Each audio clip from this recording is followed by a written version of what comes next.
Let's give it up for none other than Zilvinas Silenas, the president of FI.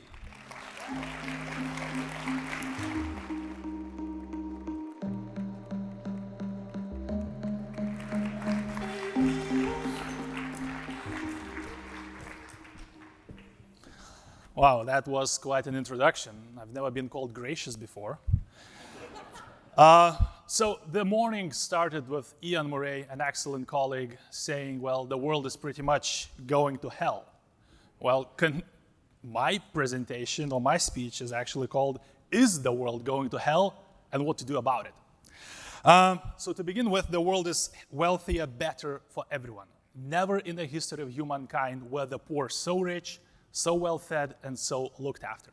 Currently, we have more people who are overweight than there are people who are underfed. This is an undisputed triumph of humanity, so the material world is a better place. Is the world of ideas a better place? Or do wealthier times breed worse political ideas? Is the world going to the left and to hell? These are the 3 points I want to make. First, socialism, big government, regulation, these are not just a phenomenon of recent times. If we look through the history of humanity, many forms of what we call regulation, government intervention, or even socialism existed long before anyone has coined these terms. I'm somewhat of an amateur historian, and I know that one of the first surviving written documents is the so-called the Code of Hammurabi from Sumeria, 1700 BC, and a large portion of that legal document is actually devoted to regulating the economy. For example, and I quote, if a man hire a field laborer, he shall give him 8 gur of corn per annum. Now that's, end quote. Now that's wage regulation, perhaps even more severe than minimum wage. Or we can look at another ancient document, the so-called Edict of Diocletian from Rome, 300 AD, and that's an excerpt from the document in which the emperor of Rome imposes price controls all over the empire.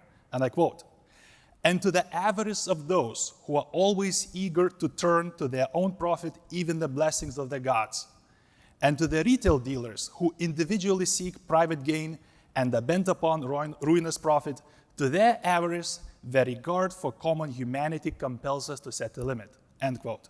Well, for me, that sounds oddly modern. In fact, that sounds like a polite version of Bernie Sanders.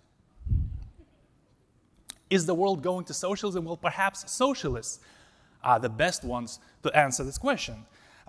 This is how they view things, and I'm quoting Workers' Vanguard, a socialist Marxist Trotskyist newspaper in America, by the way.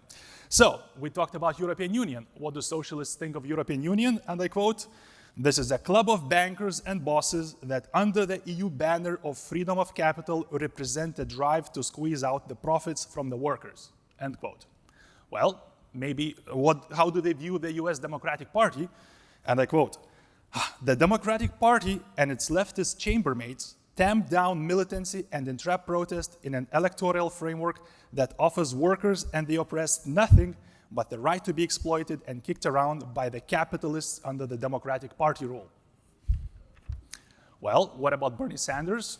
And I quote, as for Bernie Sanders, he is not now, nor has he ever been a socialist. He is a capitalist politician who has been a member of a Senate Democratic caucuses for over 25 years. And the article I'm quoting from is called Bernie Sanders, Imperialist Running Dog, Workers' Vanguard, February 2016. So maybe things are not that bad. It's actually the Marxists or the socialists that employ the notion that since communism comes after capitalism, communism therefore is better. Now, as free marketeers, we know that it is wrong and we know why it is wrong. But something within me, I have this hunch that we as free marketeers actually sometimes look at the liberty in the same way. We look at liberty, freedom, or free markets as something that once was, as a sort of a bygone era that we should return to. In my opinion, this is exactly the opposite. Liberty is not something that once was. Liberty is something that can be, should be, and even ought to be. Freedom is the future, not the past. So that's my first point. Second point, is the young generation going to the left? Well, we all heard that 51% of 18 to 29-year-olds had a positive view on socialism, and many of us, myself included, knee-jerk reaction is, the millennials and their smartphone socialism, what do they understand about the real world? Well, socialism is making inroads and is becoming more popular, but it is not among the young generation. In fact, where socialism is making strides is among the 30 to 49-year-olds. In 2010, we had 35% of this age group who viewed socialism positively. Now we have 41%. So it is actually perhaps not the millennials who are liking socialism. Now, it is true that 51% of 18 to 29-year-olds had positive views on socialism, but in 2016, that number was 55%. So the fact that percentage is decreasing, what's really happening is that the young generation are increasingly disillusioned with capitalism or the word capitalism.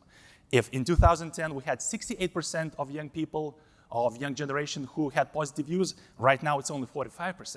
So it's not that socialism is making inroads, it's just the young generation is losing faith or belief in capitalism, or what it is called.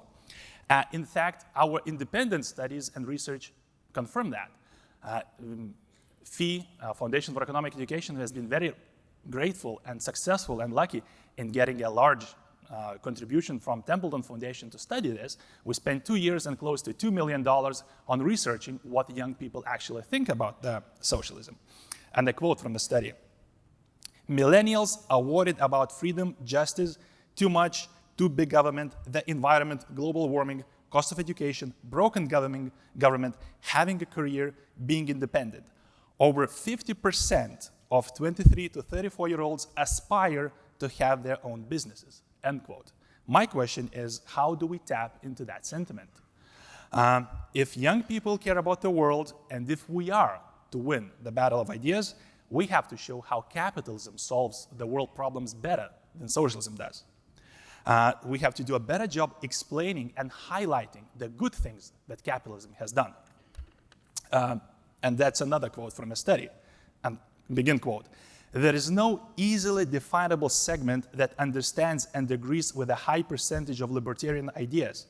We need to target different segments with the issues they worry about and can relate to, focusing on individual issues as an opening to an overall philosophy," end quote.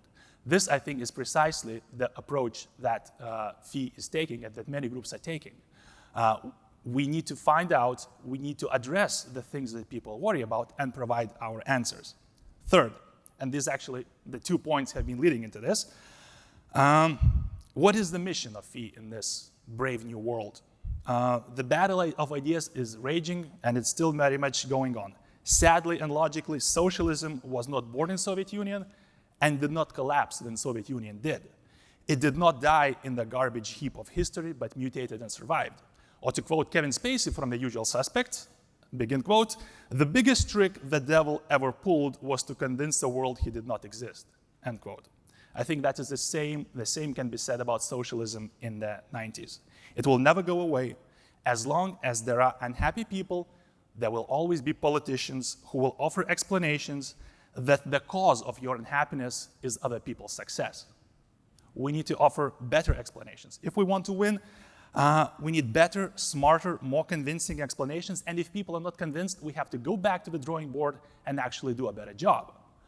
If young people worry about the future of blue whales, we need to tell them the story about how Rockefeller Oil and Standard Oil saved the world whales from overhunting. We need to tell them that it is precisely because of government subsidies that in many countries, or in the few countries that have industrial whaling, whaling is still going on. We need to have better answers. And quite often, we as libertarians, myself included, we try to break through the wall rather than looking for doors. So I think let's look for doors more. Finally, are we winning this battle? Well, we haven't lost yet. Now it is not the time to head for the hills or to barricade ourselves in our ideological fallout shelters and to wait for the socialist apocalypse to pass. Maybe we had these days in the past, maybe we will have these days in the future, but I don't think today is that day. The embers of liberty were preserved, and I'm all for starting wildfires. Thank you.